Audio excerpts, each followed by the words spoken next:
这套 LUT 包完美模拟了底片的光化学反应，不管是室内钨丝灯还是室外日光，一键让你的数位素材具备真正的电影质感。后面来看看使用教学。 I'm going to take you through how to use these LUTs within Premiere Pro, but the same workflow goes for any NLE that accepts LUTs. So Premiere Pro, Final Cut Pro, LumaFusion, these LUTs will work the same with any software. Once you unzip the downloaded file, this is what you're going to see. You're going to have two folders filled with LUTs, the 250D and 500T. Each one of these folders is going to include a dedicated LUT for your camera profile. Now let's hop into Premiere Pro, and I'm going to show you how I ultimately achieved this look. We're going to reset this, and so there are two places where we could input a LUT. Firstly, here in Basic Correction, and secondly, here in Creative. We're going to want to do it under the Creative look.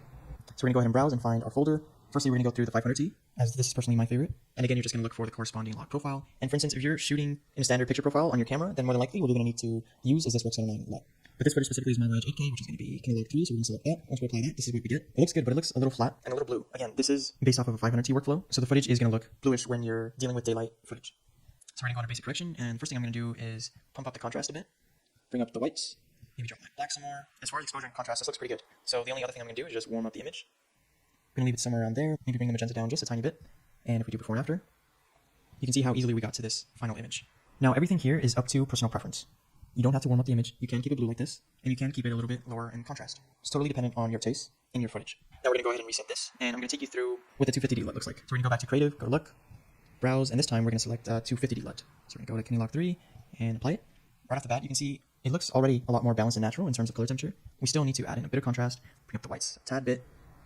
But there you go, this is already such a well-balanced image. And again, what differentiates both of the LUTs is just that 500T is tungsten-based, while this 250D is daylight balanced. Now you can switch between both LUTs and see which one works best, but if you know you're going to be going for a cleaner, more refined look, I say definitely start off with the 250D, because it's going to be much more clean compared to the 500T. But both LUTs are going to give you an accurate film emulation. We can scroll through the footage a bit, you can see just how nice the color separation is, how nice our skin tones are looking, how dense the blues and the reds and greens are, and we got there really easily.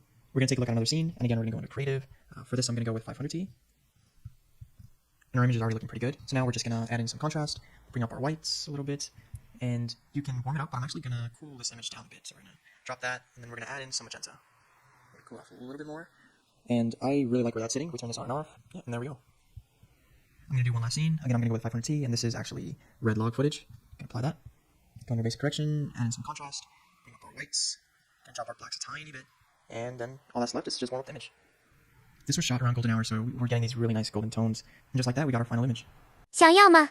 先截图，主页连结加蓝牙或 TG，私讯发你。